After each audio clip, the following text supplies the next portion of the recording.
industri dan perekonomian di dunia ini secara global gitu ya. Maka dari itu sangat-sangat penting ya bagi perusahaan e-commerce atau last mile delivery itu untuk menentukan bagaimana rute pengiriman yang paling optimal seperti itu. Kemudian selain e-commerce juga ada industri-industri lainnya ya, misalkan eh, industri petro petroleum atau bahan bakar minyak ya, atau eh, ya bahan bakar minyaknya. Di industri bahan bakar minyak kita juga harus bisa menentukan rute yang paling optimal.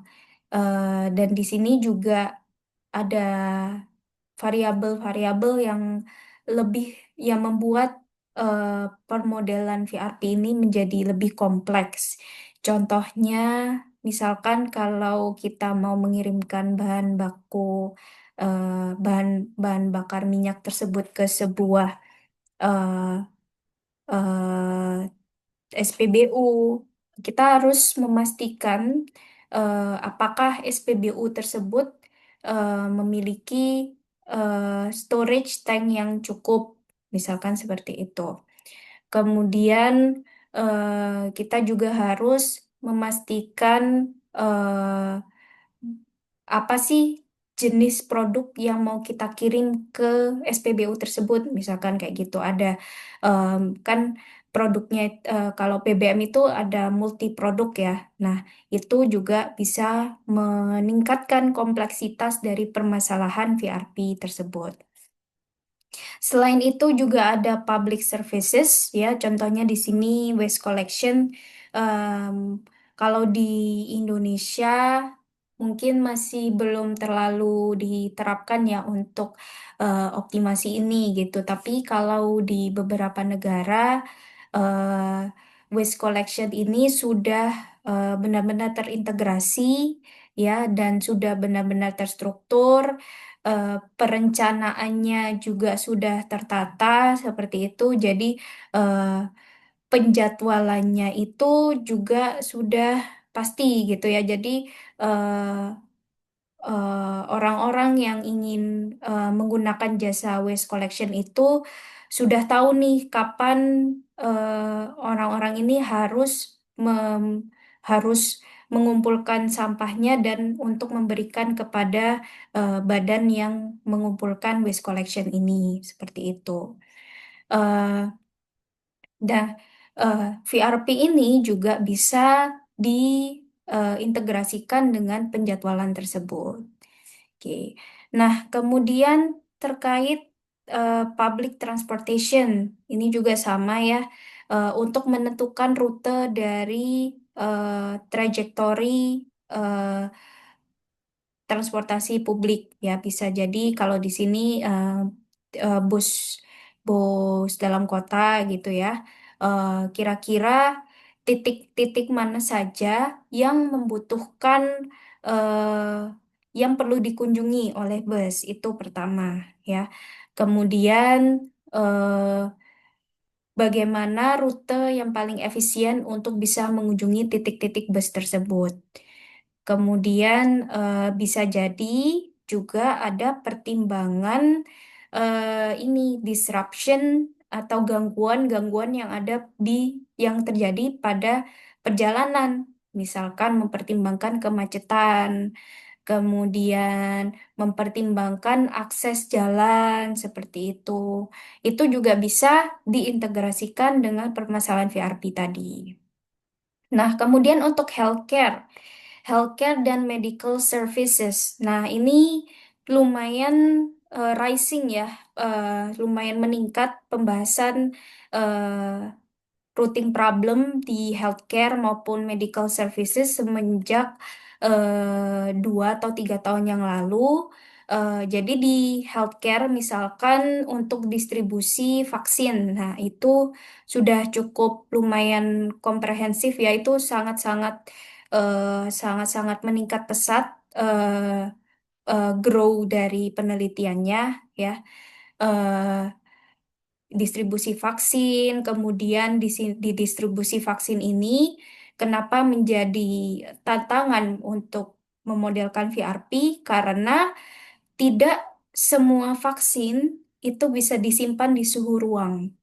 Nah, kalau tidak bisa disimpan di suhu ruang, maka diperlukan kendaraan khusus. Misalkan cold storage ya, atau kendaraan yang bisa meregulasi suhu dari produk yang diangkutnya.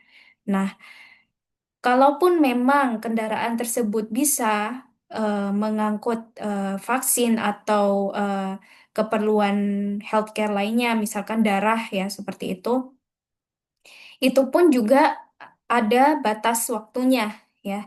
Jadi eh, tidak bisa cuk dikirimkan dengan jarak tempuh yang sangat jauh atau sangat lama seperti itu. Harus butuh treatment khusus. Nah, ini juga bisa menjadi tantangan dalam VRP. Dan juga ada medical services. Nah, medical services ini contoh yang paling umum diterapkan di beberapa negara itu ini nurse ya. Jadi ada beberapa negara yang menerapkan home healthcare service. Jadi untuk para lansia atau untuk para pasien-pasien yang butuh treatment khusus itu mereka dikunjungi ke rumah ya oleh para dokter, oleh para nurse ya untuk misalkan membutuhkan injeksi atau lain sebagainya atau treatment dan lain sebagainya. Nah, di sini berarti kan butuh integrasi antara routing problem dengan penjadwalan resource yang ada.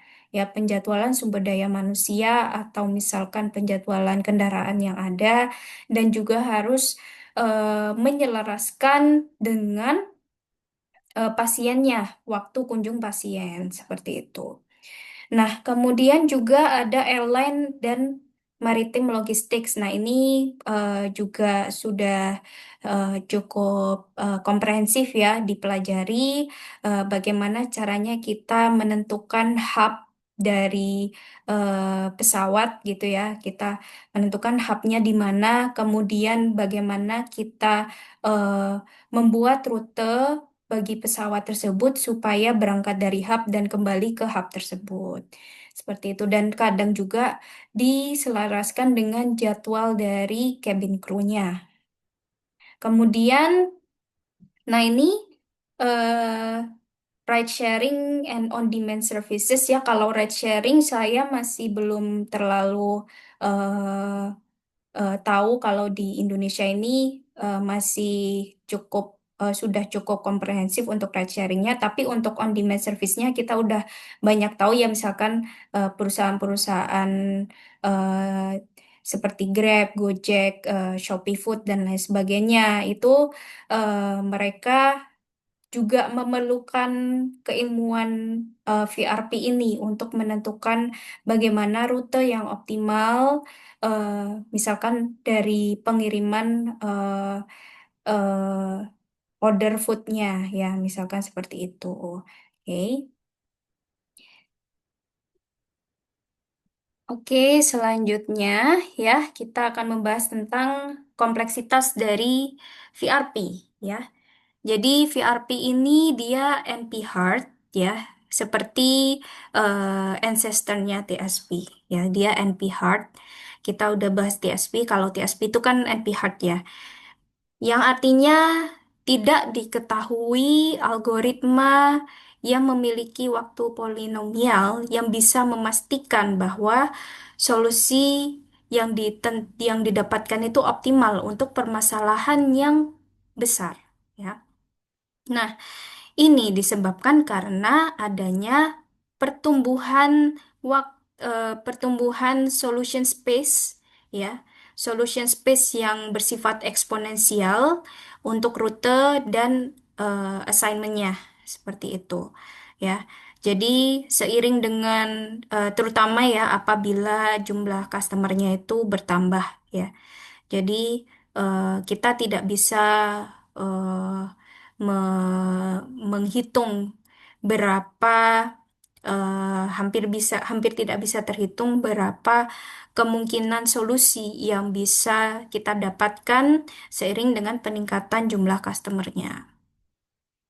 Nah, oleh karena itu, ya, penelitian VRP ini sangat erat kaitannya dengan teori kompleksitas komputasi, ya. Jadi, kebanyakan penelitian-penelitian VRP ini benar-benar menitik beratkan untuk bagaimana caranya kita bisa men-tackle computational complexity ini. Jadi, kebanyakan itu isi penelitian VRP ini kita mengembangkan algoritma. Apakah algoritma ini bisa menyelesaikan VRP dengan optimal, maaf, dengan efektif dan efisien, dan lain sebagainya. Nah, kata-kata efektif dan efisien ini juga perlu di quote ya. Kalau misalkan efektif itu berarti dia bisa mendekati solusi optimal ya. Jadi bagaimana caranya kita bisa membuat algoritma itu yang hampir mendekati solusi optimal. Kemudian kalau efisien itu dengan waktu yang eh, efisien ya, dengan waktu yang lebih cepat gitu ya. eh, Seperti itu. Tidak hanya waktu, juga bisa resource lainnya seperti memori dan lain sebagainya. Jadi eh, eh, di penelitian VRP ini menitik beratkan bagaimana caranya kita bisa mendapatkan solusi yang mendekati optimal dengan waktu yang efisien seperti itu. Nah, di sini kebanyakan fokusnya itu bisa mengembangkan metode-metode heuristik, meta heuristik, dan sekarang juga banyak yang menggabungkan metode heuristik dan meta heuristik itu dengan exact ya, exact solution. Nah, seperti yang kita tahu ya, kalau di TSP itu permasalahan utamanya adalah rute ya. Tapi kalau di VRP permasalahannya bertambah ya, subproblemnya bertambah dengan customer assignment. Maksudnya adalah customer satu itu masuk ke rute yang mana atau kendaraannya mana. Dan juga ada constraint satisfaction. Maksudnya adalah memastikan bahwa jumlah angkutan kendaraan tersebut itu tidak melebihi dari kapasitasnya. Nah ini ya, jadi TSP dengan 10 kota itu sudah eh, menghasilkan sekian kemungkinan rute ya. Kalau kita anggap VRP dengan beberapa kendaraan, itu maka akan lebih bertambah lagi kemungkinan solusinya ya. Jadi eh, diperlukan berbagai eh, pengembangan solusi ya, masih sangat masih sangat luas ya space untuk mengeksplor VRT ini karena eh, pertama permasalahan yang ada di real world itu semakin kompleks ya, sehingga diperlukan algoritma-algoritma yang lebih efisien dan efektif seperti itu. Ada beberapa algoritma yang bisa kita gunakan untuk menyelesaikan VRP ya. Yang pertama exact algorithm. Tidak hanya branch and bound, sekarang juga ada branch and price, ada eh, branch branch and bound and price dan lain sebagainya dan masih banyak lagi ya. Eh, dan kalau di branch and price mungkin sudah cukup efisien ya. Tapi kalau kita menggunakan branch and bound itu eh, hanya bisa digunakan untuk permasalahan yang kecil ya. Small instances maksudnya adalah misalkan kita cuman bisa menyelesaikan permasalahan VRP dengan menggunakan branch and bound itu 5 titik gitu untuk 5 customer. Oke. Nah, sedangkan permasalahan yang lebih besar ya, itu biasanya kan kalau di real world itu kita